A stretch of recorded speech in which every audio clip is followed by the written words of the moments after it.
तो मुझे कभी कभी मुझे ये लगता है कि यार मेरी आइडेंटिटी क्या है।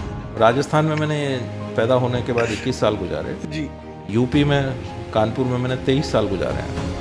तो कभी कन्फ्यूजन होता है कि मैं यूपी का हूँ या राजस्थान। तो अब मैं वो कन्फ्यूजन को छोड़ने के लिए मैं बस एक ही चीज़ कहता हूँ कि भाई ना मैं यूपी का हूँ ना मैं राजस्थान का हूँ, मैं हिंदुस्तान का। And sir, what would be your one piece of advice? कोई 18 साल का लड़का या लड़की ये देख रहा है, एक piece of advice about life. Hi guys, today we have a very special guest, someone who I would say is a true patriot. I have been spending some time with him, and मैं आपको एक चीज बताना चाहूंगा कि even though he is the director of one of the top IITs, the way he's operating, I have seen big unicorn CEOs, Fortune 500 CEOs, but this level of aggression and this level of attention to detail is very few in very few places you see. So hi sir, hi, how are you? I'm good, how are you? बढ़िया हूँ sir. तो sir request आपसे sir ये है कि अगर हम हिंदी में करें, बिकॉज हमारी बहुत बड़ी ऑडियंस हिंदी में है, तो सर आपका दिन कैसा चल रहा है? How is your day going? मैं तो मातृभाषा का वैसे ही पुजारी हूँ। आपने सर बीटेक भी स्टार्ट की हिंदी में। हाँ जी। दिन बहुत अच्छा है और आई थिंक ये बहुत बड़ा इनिशिएटिव हमने लिया है, क्योंकि अगर भारत को विकसित देश बनना है जी। 90% जनता को मेन स्ट्रीमिंग करना होगा। अभी समस्या ये है कि जितनी भी तकनीकी कोर्सेज हैं वो सिर्फ जो अंग्रेजी बोलने और समझने वाले लोग हैं वो ही उन्हीं के बच्चे पढ़ पाते हैं, और ऐसे लोगों की संख्या भारत में सिर्फ 10 करोड़ से कम है। जी। 140 करोड़ के देश में अगर आप सिर्फ 10 करोड़ का ब्रेन पावर यूज करेंगे तो आप कैसे डेवलप नेशन बनेंगे? Right. आपको 130 करोड़ जो बाकी छूट गए हैं, और वो सिर्फ इसलिए छूटे हैं क्योंकि वो अंग्रेजी के भंजाल में फंसे हुए हैं। जी। तो तकनीकी शिक्षा को भारतीय भाषाओं में पढ़ाना एक बहुत ज़रूरी है, क्योंकि आफ्टर ऑल इंजीनियरिंग करना है तो engineering is not about language, engineering is a skill by itself, right, and language is just a medium. तो लैंग्वेज सिर्फ एक माध्यम है, माध्यम को बैरियर नहीं बनना चाहिए। तो इस पहल के तहत एनईपी में भी इसकी बात हुई है, तो इस बैरियर को दूर करने की कोशिश करी जा रही है। सर तो सर अब एआई है, एक साइड पे एनर्जी की बात हो गई, दूसरी theme of the decade is AI. AI के अंदर एक सिंपल स्टैट बताता है कि 2030 तक 10 में से 9 रोल्स इवॉल्व हो जाएंगे because of AI, specially IT की साइड पे। आपकी क्या पर्सनल टेक है अराउंड आर्टिफिशियल इंटेलिजेंस, एंड आपके हिसाब से जॉब मार्केट पे क्या इंपैक्ट आएगा?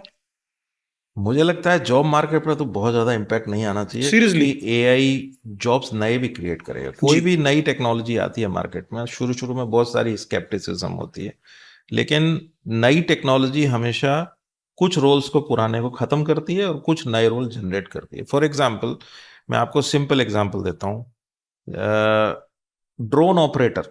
जी, ये जॉब 10 साल पहले किसी ने, हमारी टीम वाले आज चला रहे थे ड्रोन यहाँ पे। और ड्रोन ऑपरेटर जो है इतना हाई पेइंग जॉब है, अगर वो लोग स्किल्ड हो जाएं तो दे कैन, ये तो सब लोग एग्री करेंगे। यस, है ना? इस तरीके से non renewable energy expert adviser, ये कभी सुना नहीं था, नॉन रिन्यूएबल एनर्जी इतनी आ गई है।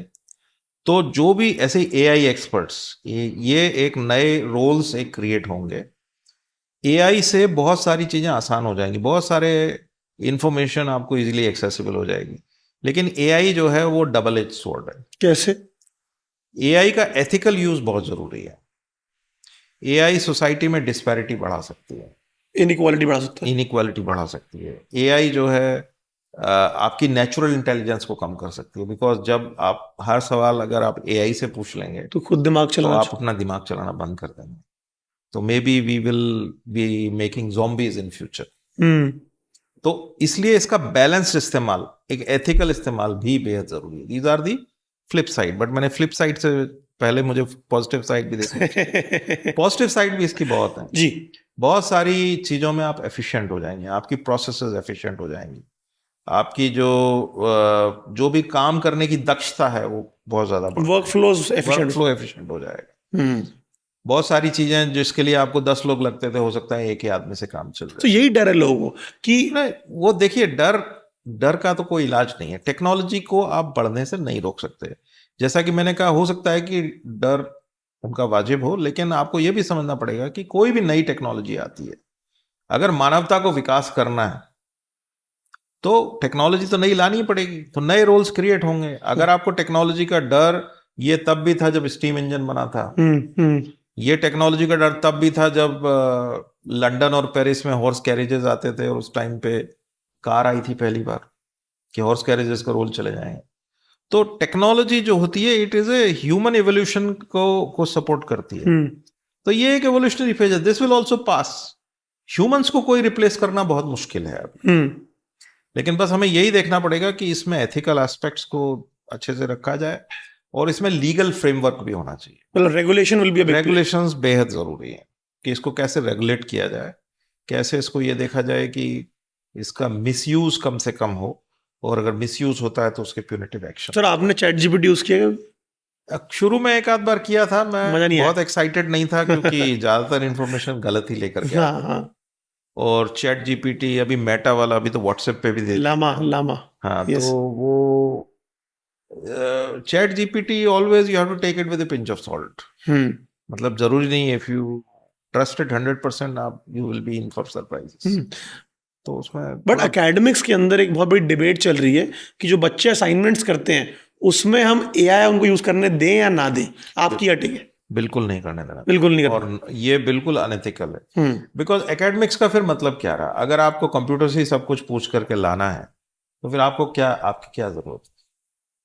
मुझे लगता है जो बच्चे यूज करते हैं असाइनमेंट्स वगैरह के लिए चैट जीपीटी या इस तरीके के टूल्स, उनको सोचना चाहिए कि वो उस एकेडमिक प्रोग्राम में किस लिए।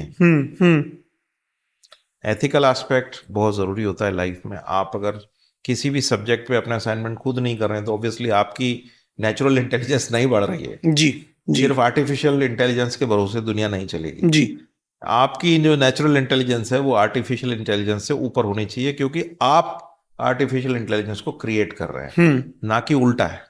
आर्टिफिशियल इंटेलिजेंस ने आपको क्रिएट नहीं किया है। यस, तो you have to be higher than them and therefore you should not lose your natural intelligence. और नेचुरल इंटेलिजेंस के लिए आपको असाइनमेंट करने पड़ेंगे, मेहनत करने पड़ेगी, मेहनत करना पड़ेगा, उसका कोई सब्स्टिट्यूट नहीं है फ्रेंड। सर आप कभी किसी एग्जाम में फेल हुए? वेल फेल तो जिंदगी में बहुत बार हुए हैं, और फेल होना बहुत जरूरी है लाइफ में जी। मैं पूरा फर्म बिलीवर हूं इस बात का कि आपकी जो असफलता होती है वो आपको सफलता से ज्यादा सिखाती है। ऑब्वियसली फेल होना it's a part of growing up. We all fail. I mean, I have failed countless number of times and I always come back. तो सर अब क्या हो रहा है कि देश में थोड़ी अनएम्प्लॉयमेंट बढ़ रही है, एंड इसके अंदर हमारे कई व्यूअर्स हैं, कई लोग हैं जो देख रहे हैं, वो बहुत डरे हुए हैं कि क्या करें, समझ नहीं आ रहा। तो पहली बात तो मैं आपसे समझना चाहता हूँ, बिकॉज आप पूरी इंडस्ट्री को सब कुछ समझते हैं, कि अनएम्प्लॉयमेंट क्यों बढ़ रही है, और अगर कोई लड़का या लड़की जिसको आज नौकरी नहीं मिल रही, आप उसे क्या बोलना चाहेंगे कि बेटा ये चीज पे फोकस करो, एम्प्लॉयमेंट बढ़ेगी? एम्प्लॉयमेंट का बढ़ने का सिंपल सा कारण है कि जो भी हमारे ग्रेजुएट्स हैं आज, हमारे चाहे इंजीनियरिंग कॉलेज के हों चाहे दूसरे कॉलेजेस के हों, वो ज़्यादातर अनएम्प्लॉयबल है, क्योंकि जो हमारी टीचिंग पेडागोगीज हैं उसमें वो इन्वेस्टेड नहीं, या तो वो मेहनत नहीं करते हैं, या उनके टीचर्स उनको ठीक से पढ़ाते नहीं हैं, या उनका जहाँ से वो पढ़ते हैं वहाँ पर उतना पढ़ाई का और टीचिंग लर्निंग प्रोसेस का अभाव है। ज़्यादातर हमारे जो इंजीनियरिंग कॉलेजेस हैं वहाँ पर टीचर्स हैं वो खुद ही सेकंड क्लास थर्ड क्लास से इंजीनियरिंग किए हुए हैं, जिनको नौकरी नहीं मिलती वो 10,000 रुपये में एडॉक टीचर्स बन जाते हैं। वास्तविक स्थिति यही है।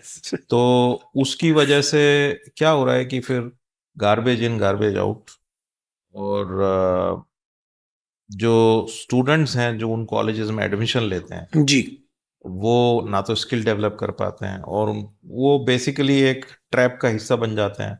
उनके पिताजी हर साल फीस भरते हैं और उनको बिना कोई स्किल सिखाए, बिना कोई टेक्निकल नॉलेज के एक कागज का टुकड़ा थमा दिया जाता है कि बेटा ये ठप्पा आ गया, डिग्री आ गई।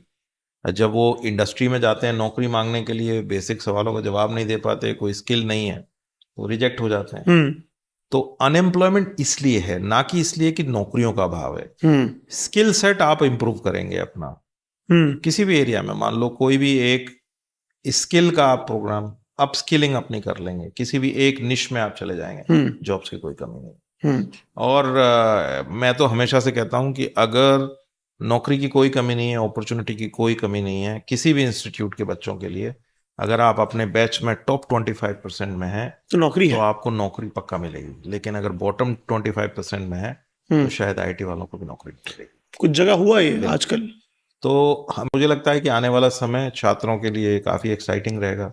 एनईपी ने बहुत सारी अपॉर्चुनिटीज़ खोली हैं, और आप सही अपने इंटरेस्ट के हिसाब से अपनी स्किलिंग करते हैं तो जॉब्स की भी कोई कमी। तो सर एनईपी से क्यों लेके BSc in applied AI and data science, ये थॉट, ये विजन क्या है इसके पीछे? बिकॉज जब मैं आपसे बात कर रहा था आपका थॉट था हमें डेमोक्रेटाइज करना है बट क्वालिटी मेंटेन करनी। तो आप थोड़ा विजन बताइए क्या है आपका। देखिए, ये इसका प्रोग्राम तो यही है कि आर्टिफिशियल इंटेलिजेंस डेटा साइंस एक ऐसा एरिया है जिसमें काफ़ी एम्प्लॉयमेंट की अपॉर्चुनिटीज़ हैं। फ्यूचर में इसकी डिमांड बढ़ने वाली है जी। और नए नए रोल्स एआई और डेटा साइंस में इकट्ठे होंगे। डिजिटल युग में हम लोग प्रवेश कर चुके हैं ऑलरेडी, तो आर्टिफिशियल इंटेलिजेंस और डेटा साइंस की नौकरियों की कोई कमी नहीं होने वाली है। लेकिन सवाल ये है कि इनको कैसे पढ़ाया जाए और कैसे मासेस तक ले जाया जाए। अब आईआईटी में तो ये करना बहुत चैलेंजिंग होगा क्योंकि हमारे यहाँ पर सब चीज़ के कंस्ट्रेंट्स हैं। तो इसको डेमोक्रेटाइज करने के लिए ज़्यादा अच्छा है कि हम ऑनलाइन कोर्सेज शुरू करें, और इसी को ध्यान में रखते हुए हमने ये बीएस प्रोग्राम जो है एआई और डेटा साइंस का अभी शुरू किया है। और हमें उम्मीद है कि अगर ये सक्सेसफुल रहेगा, क्योंकि हमारे पूरे प्रयास हैं, अच्छी हमारी फैकल्टी है और ध्यान इस बात का रख रहे हैं कि स्किलिंग पर काफ़ी अच्छा जोर है। और इसके बाद एटलीस्ट एआई डेटा साइंस में अगर कोई बीएस करता है तो he should have enough skills कि भाई आपको जो है एआई के और डेटा साइंस के नौकरी आपको कहीं ना कहीं मिल जाएगी। और शुरू में भी आपको जैसे सर्टिफिकेट कोर्स है या डिप्लोमा कोर्स है या बीएससी प्रोग्राम है, तो उसको करने के बाद भी आपकी स्किलिंग होती रहेगी, एम्प्लॉयबिलिटी आपकी बढ़ती रहेगी। जैसे जैसे हायर पेडिस्टल पे जाएंगे वो आपकी एम्प्लॉयबिलिटी बढ़ती जाएगी, सैलरी रेंज वगैरह शायद, अपॉर्चुनिटी शायद आपको ज़्यादा बढ़ेगी। परफेक्ट। तो सर हम बस लास्ट सेगमेंट में, मुझे पता है आपका टाइम बहुत ही कम मिलता है हमें, तो सर मैं जब आपसे आपकी बातें सुन रहा था, जब आपने प्रोफेसर से बात कर रहे थे, आपका एक विजन था फॉर आईआईटी जोधपुर। वो विजन मैं चाहूँगा कि हमारे दर्शक देख रहे हैं, what is your grand vision with IIT Jodhpur? क्या आप लोग अचीव करना चाहते हैं अगले कुछ 4-5 साल में? मेरा तो विजन आने के बाद यही है कि आईआईटी जोधपुर के लिए बहुत लोफ्टी गोल सेट किए जाए। बहुत ज़्यादा। अभी जो है हम लोग 28 नंबर हैं एनआईआरएफ रैंकिंग में। रैंकिंग बहुत ज़्यादा मैटर नहीं करती है, लेकिन फिर भी एडमिशन्स वगैरह लेने लोग आते हैं तो मैटर करती है। बच्चे पूछते हैं। आपके लिए ना मैटर करती हो, लेकिन जो किड्स हैं जिनके पेरेंट्स हैं उनके लिए मैटर करती है। अच्छे स्टूडेंट अट्रैक्ट करने के लिए रैंकिंग लोग देखते ही हैं। तो रैंकिंग आपको पसंद है या नहीं पसंद है, लेकिन सच्चाई है वो तो मैटर करती है। तो मेरा लक्ष्य जो मैंने अपने आप का रखा है वो ये है कि भाई अगले 5 साल में कम से कम वो सब सही चीज़ें करी जाएं जिससे हम लोग टॉप 5 में आ जाएं। वाओ।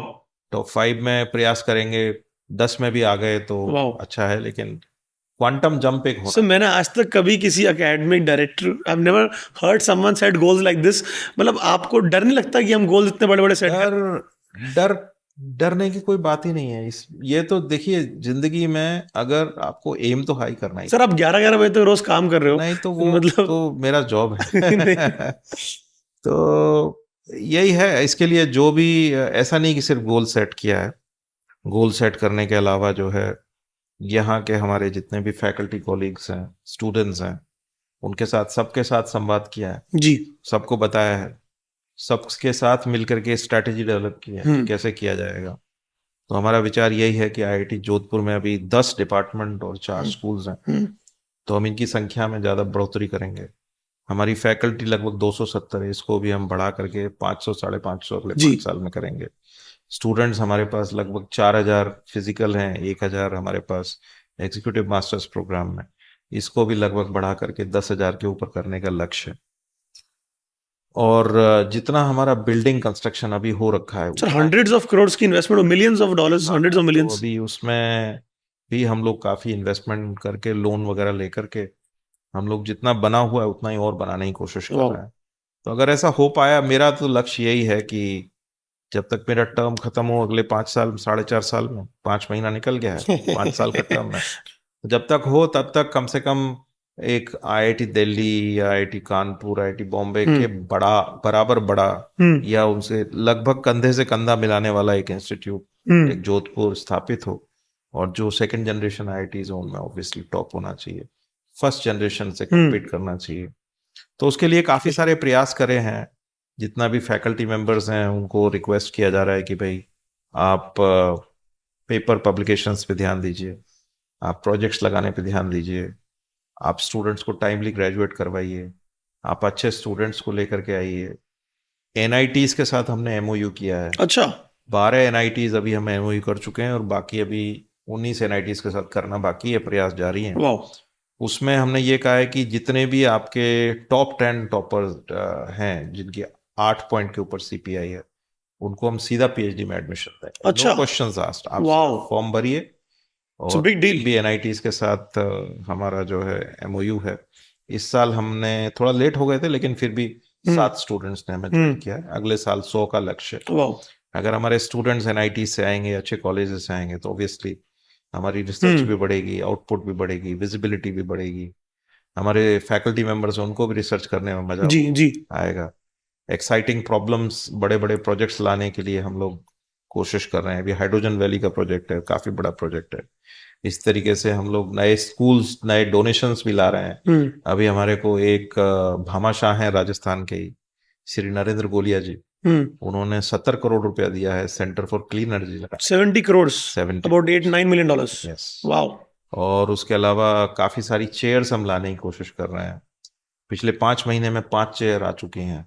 तो चेयर प्रोफेसर, आप बड़ी स्पीड में काम कर रहे हो। तो स्पीड तो जरूरी है क्योंकि अगर जब एक्सेलेंस प्रमोट करना है जी, तो उसको पैर पे पैर रख के नहीं किया जा सकता। उसके लिए तो दौड़ना पड़ेगा। तो सिस्टम में अभी डायनामिज्म है, लोग सारे सपोर्ट कर रहे हैं। इंस्टीट्यूट बहुत अच्छा है, लोग बहुत अच्छे हैं, यहाँ पर स्टूडेंट्स बहुत अच्छे हैं। और मैं काफी लकी हूँ कि पहले वाले सब डायरेक्टर्स ने अच्छा काम किया, इसको यहाँ तक लेकर। सर आपकी फैन फॉलोइंग है यहाँ पे, मैं जिससे बात कर रहा हूँ। क्या सर, क्या सेटिंग है सर सबकी, आप सब फैन फॉलोइंग है? नहीं, ऐसी कोई सेटिंग नहीं, सिर्फ मैं काम करता हूँ, बाकी लोग भी अच्छा सपोर्ट करते हैं। तो सर लास्ट 2 क्वेश्चन, थोड़ा एक पर्सनल क्वेश्चन है। अगर आप अपनी लाइफ में कुछ डिफरेंटली कर सकते हैं, if you could go back in time, आप अपने 18 साल की, you are talking to 18-year-old self of yourself, what would you do differently? Very difficult question. I think I will just do the same what I did. Wow. कुछ बस एक जो जीवन में जो नहीं कर पाया वो पुलिस वाला नहीं बन पाया लेकिन उसका भी अब कोई रिग्रेट ऐसा है नहीं। आई थिंक ईश्वर जो करता है वो ठीक करता है। शायद ईश्वर को यही चाहते थे कि आप एकेडमिक्स में रहिए, रिसर्च करिए, पेपर छापिए, टेक्नोलॉजी डेवलप करिए। तो and sir, what would be your one piece of advice? कोई 18 साल का लड़का या लड़की ये देख रहा है, एक piece of advice about life. There is no shortcut my dear friend, no shortcut. केवल आप मेहनत करिए। कोई भी मेहनत जीवन में वेस्ट नहीं जाती है। कोई भी चीज आप सीखते हैं वो कभी वेस्ट नहीं जाती है। लेटर देन सूनर सब चीजें काम आती हैं।